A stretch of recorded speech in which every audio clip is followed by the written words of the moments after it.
ప్రభువు నామానికి స్తోత్రం. ప్రతిరోజు వినడం ద్వారా ఒక సంవత్సరానికి బైబిల్ చదవడానికి ఈ ఛానల్ సహాయపడుతుంది. Please subscribe and support. హృదయపూర్వక ధన్యవాదాలు. నేటి వేద భాగం యెహెజ్కేలు గ్రంథము 41వ అధ్యాయము. తరువాత అతడు నన్ను ఆలయమునకు తోడుకొని వచ్చి దాని స్తంభములను కొలిచెను. ఇరుప్రక్కల అవి 6 మూరలాయెను. ఇది గుడారపు వెడల్పు. వాకిలి వెడల్పు 10 మూరలు. తలుపు ఇరుప్రక్కల 5 మూరలు. దాని నిడివిని కొలవగా 40 మూరలు. దాని వెడల్పు 20 మూరలు. అతడు లోపలికి పోయి వాకిలి స్తంభమును కొలువగా 2 మూరలాయెను. వాకిలి 6 మూరలు, వెడల్పు 7 మూరలు. ఇది అతి పరిశుద్ధ స్థలమని చెప్పి దాని నిడివిని కొలువగా 20 మూరలను, ఆలయమునకును దానికిని మధ్య వెడల్పు 20 మూరలు నాయెను. తరువాత అతడు మందిరపు గోడను కొలవగా 6 మూరలాయెను. మందిరపు ప్రక్కలనున్న మేడ గదులను కొలవగా 4 మూరలాయెను. ఈ మేడ గదులు 3 అంతస్తులు గలవి. ఈలాగున 30 గదులుండెను. ఇవి మేడగదుల చోటున మందిరమునకు చుట్టూ కట్టబడిన గోడతో కలిసియుండెను. ఇవి మందిరపు గోడను ఆనుకొనియున్నట్టుండి ఆనుకొనకయుండెను. ఆ గోడ మేడగదులకు ఎక్కిన కొలది అవి మరి వెడల్పుగా పెరిగెను. పైకెక్కిన కొలది మందిరము చుట్టూనున్న ఈ మేడగదుల అంతస్తులు మరి వెడల్పగుచుండెను.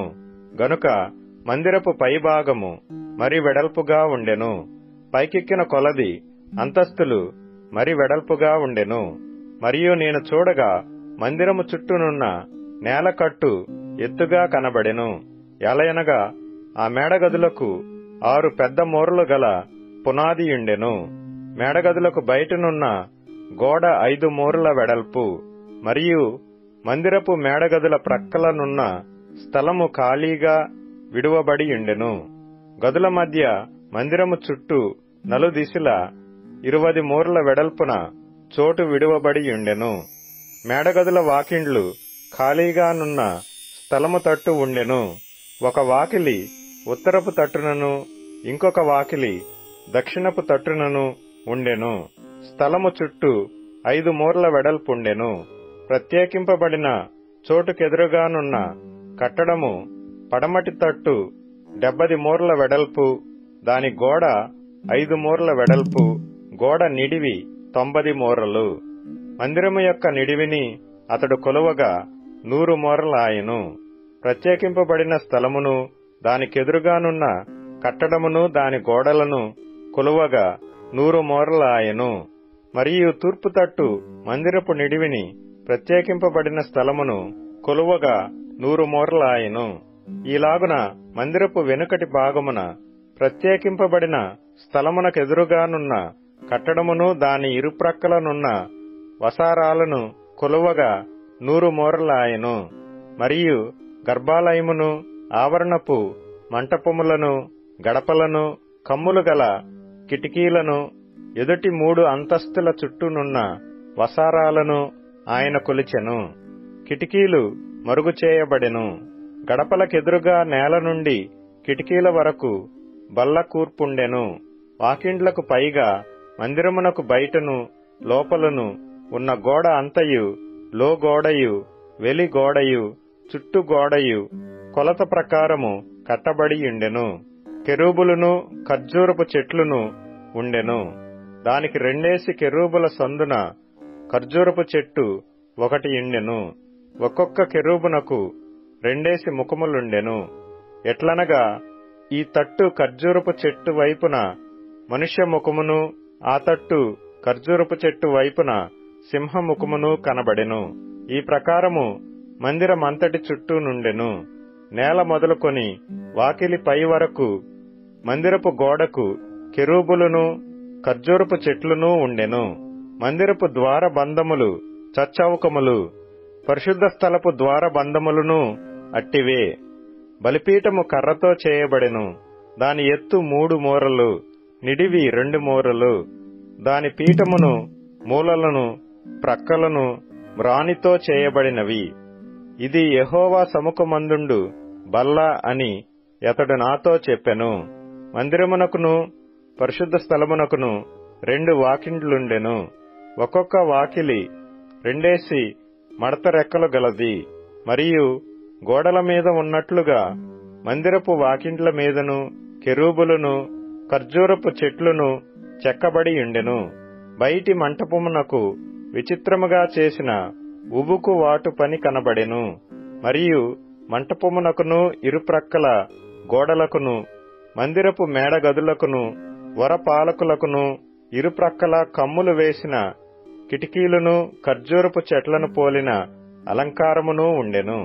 యెహెజ్కేలు గ్రంథము 42వ అధ్యాయము. అతడు ఉత్తర మార్గముగా నన్ను నడిపించి బయటి ఆవరణములోనికి తోడుకొని వచ్చి ఖాళీ చోటునకును ఉత్తరముననున్న కట్టడమునకును ఎదురుగానున్న గదుల దగ్గర నిలిపెను. ఆ కట్టడము 100 మూరల నిడివి గలదై ఉత్తర దిక్కున వాకిలి కలిగి 50 మూరల వెడల్పు గలది. 20 మూరలు గల లోపటి ఆవరణమునకెదురుగాను బయటి ఆవరణపు చప్టాకెదురుగాను 3వ అంతస్తులోని వసారాలు ఒకదానికొకటి ఎదురుగా ఉండెను. గదులకెదురుగా 10 మూరల వెడల్పు గల విహార స్థలముండెను. లోపటి ఆవరణమునకు పోవచ్చు ఉత్తర దిక్కు చూచు వాకిండ్లు గల విహార స్థలమొకటి ఉండెను. అది 3 వెడల్పు. వాకిండ్లకు వసారాలుండుట వలన పై గదులు ఎత్తు తక్కువగాను మధ్య గదులు ఇరుకుగా నుండి కొరచవాయెను.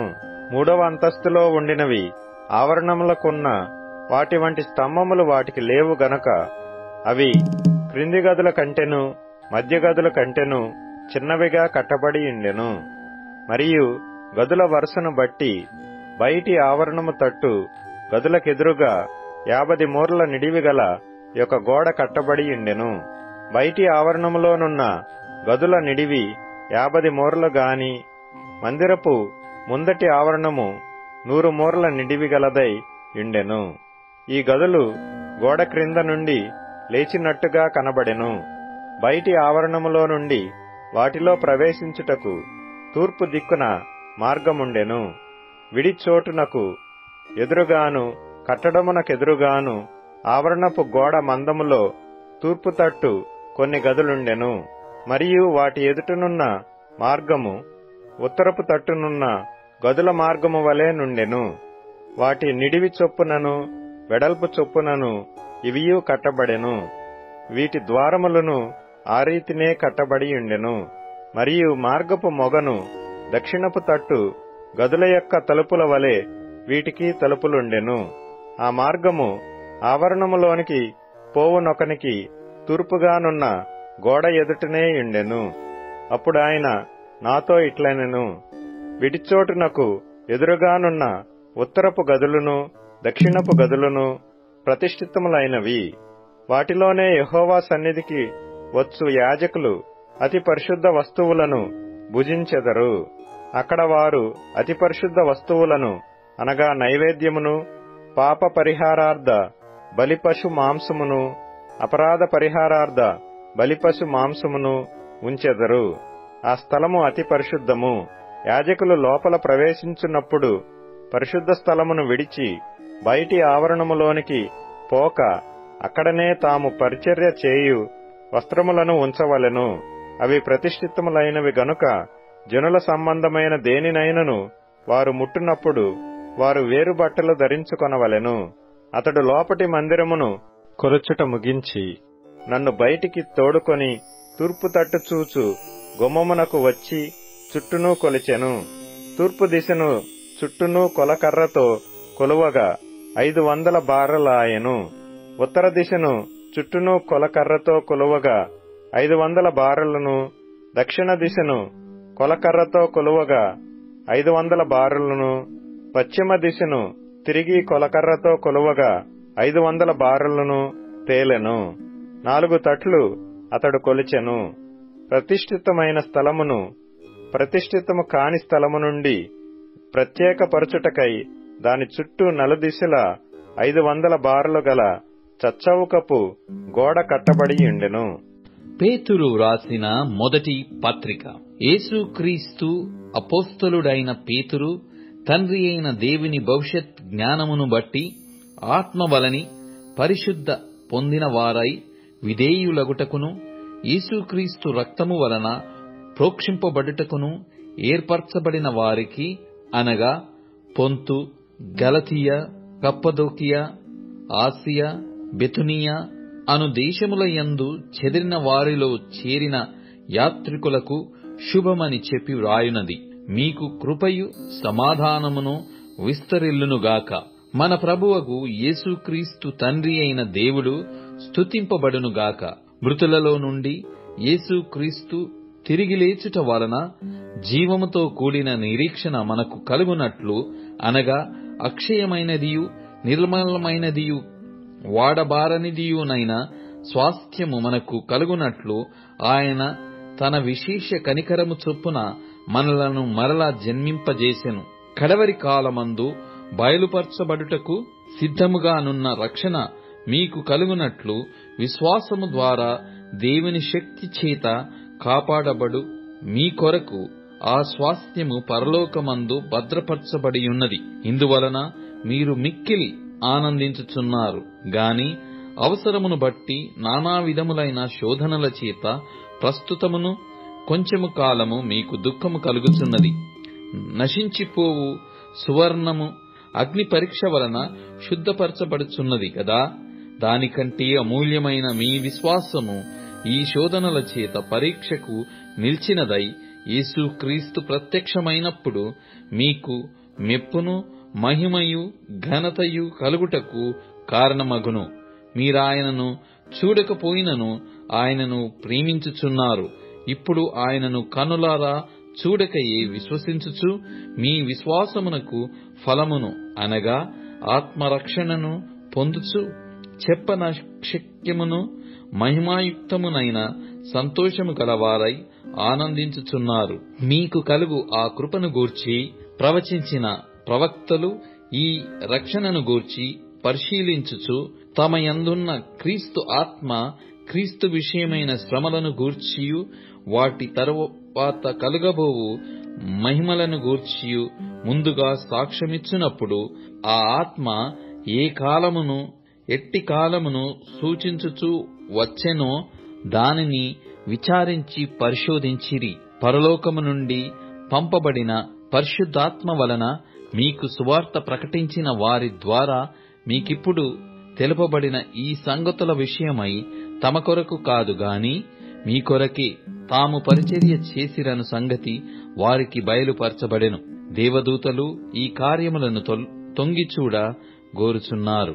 కాబట్టి మీ మనస్సు అను నడుము కట్టుకొని నిబ్బరమైన బుద్ధి గలవారై యేసుక్రీస్తు ప్రత్యక్షమైనప్పుడు మీకు తేబడు కృప విషయమై సంపూర్ణ నిరీక్షణ కలిగియుండుడి. నేను పరిశుద్ధుడనై ఉన్నాను గనుక మీరును పరిశుద్ధులై యుండుడని వ్రాయబడి ఉన్నది. కాగా మీరు విధేయులకు పిల్లలై మీ పూర్వపు అజ్ఞాన దశలో మీకుండిన ఆశలననుసరించి ప్రవర్తింపక మిమ్మును పిలిచినవాడు పరిశుద్ధుడైయున్న ప్రకారము మీరును సమస్త ప్రవర్తనయందు పరిశుద్ధులై యుండుడి. పక్షపాతము లేకుండా క్రియలను బట్టి ప్రతివానిని తీర్పు తీర్చువాడు తండ్రి అని మీరాయనకు ప్రార్థన చేయుచున్నారు గనుక మీరు పరదేశులయ్యున్నంత కాలము భయముతో గడుపుడి. పితృ పారంపర్యమైన మీ వ్యర్థ ప్రవర్తనను విడిచిపెట్టునట్లుగా వెండి బంగారముల వంటి క్షయ వస్తువుల చేత మీరు విమోచింపబడలేదు గాని అమూల్యమైన రక్తము చేత, అనగా నిర్దోషమును నిష్కలంకమునగు గొర్రెపిల్ల వంటి క్రీస్తు రక్తము చేత విమోచింపబడితిరని మీరెరుగుదురు గదా. ఆయన జగత్తు పునాది వేయబడక మునుపే నియమింపబడెను గాని తన్ను మృతులలో నుండి లేపి తనకు మహిమనిచ్చిన దేవుని ఎడల తన ద్వారా విశ్వాసులైన మీ నిమిత్తము కడవరి కాలముల యందు ఆయన ప్రత్యక్షపరచబడెను. కాగా మీ విశ్వాసమును నిరీక్షణయు దేవుని యందు ఉంచబడియున్నవి. మీరు క్షయబీజము నుండి కాక శాశ్వతముగు జీవము గల దేవుని వాక్యము మూలముగా అక్షయ బీజము నుండి పుట్టింపబడిన వారు గనుక నిష్కపటమైన సహోదర ప్రేమ కలుగునట్లు మీరు సత్యమునకు విధేయులవుట చేత మీ మనస్సులను పవిత్రపరచుకొనిన వారయ్యుండి ఒకరినొకడు హృదయపూర్వకముగాను మిక్కటముగాను ప్రేమించుడి.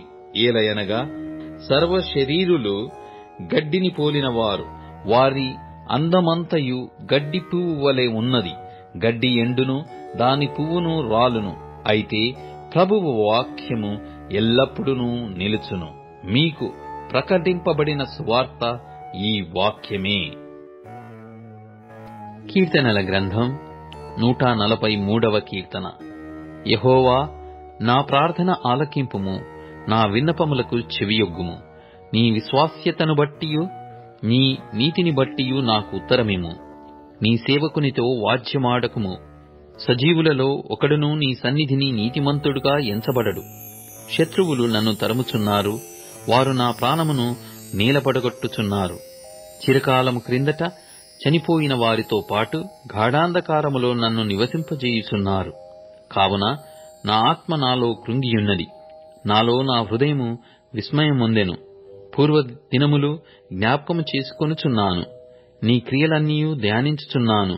నేను నీ చేతుల పని యోచించుచున్నాను, నీ తట్టు నా చేతులు చాపుచున్నాను. ఎండిపోయిన భూమి వలె నా ప్రాణము నీ కొరకు ఆశపడుచున్నది.